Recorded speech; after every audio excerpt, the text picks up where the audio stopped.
From rain to now wind, it's a live Super Doppler 4 impact day as rain continues heavy at times across the area. Watching this line back toward Alabama and Georgia, it'll bring in some very heavy rain and some gusty winds between 8 and 9 o'clock, and then the wind will pick up. Without rain tonight, those gusts are going to be up to 50 miles per hour. Very, very windy. Let's show you what's happening closer to home. Live Super Doppler 4 mapping out our area, picking up on some rain. It's lighter to more moderate across the area, not as heavy as it was earlier today. That'll come with that last batch of rain. We'll watch it closely for you. The mountains drying out, a little bit of drizzle and fog here and there. Here's Hendersonville, fog across the mountains. It's 53. It's 54 in Spartanburg and 57 in Anderson. Let me show you where we go from here, because these winds are coming to us from the south to southeast at about 10 to 15 miles per hour. Now, as we go into the overnight hours, these gusts are going to climb significantly. Let me show you the brand new computer model. Shows rain in some form or fashion likely through 8, 9, 10 o'clock here.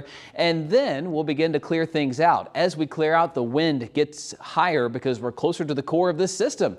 It'll change over to some snow there in the mountains tonight, north and west of Asheville, where a quick dusting to an inch will be possible. Let me show you those wind gusts. Look at how they climb. When you check back in with me tonight at 11 o'clock, those wind gusts around 40 to 50 miles per hour in the upstate. For the mountains, you climb close to 30 miles per hour by 3 a.m. It's howling into tomorrow morning.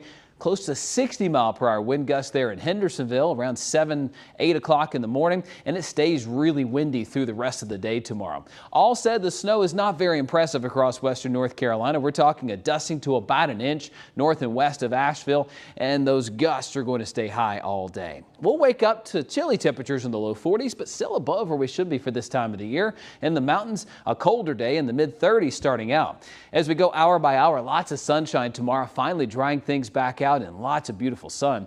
Temperatures will get close to 60, so not bad in the afternoon in the upstate, but a lot colder in the mountains. Those temperatures will be about 10, 15 degrees colder with that north wind. And remember, with the windy condition, 48 is not going to feel like 48. It'll feel like the 30s tomorrow in the mountains. Mid to upper 50s for highs tomorrow in the upstate. As we look at the latest computer model here, we've got southerly winds staying with us most of this work week.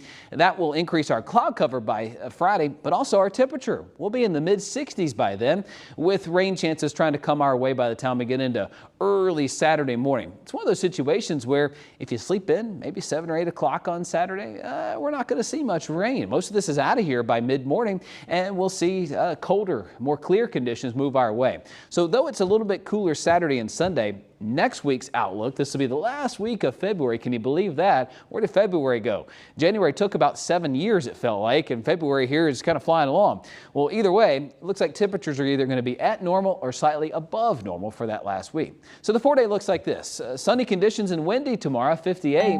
We'll see lots of sunshine for Valentine's Day, into the 60s the rest of the work week. A quick hit of some early rain on Saturday. That's it. Otherwise, the weekend's looking pretty nice, but a little bit cooler in the low 50s. President's Day, though, 58 with some sunshine. In western North Carolina, we've got clear conditions through Friday with early rain on Saturday, then clearing out the rest of the weekend.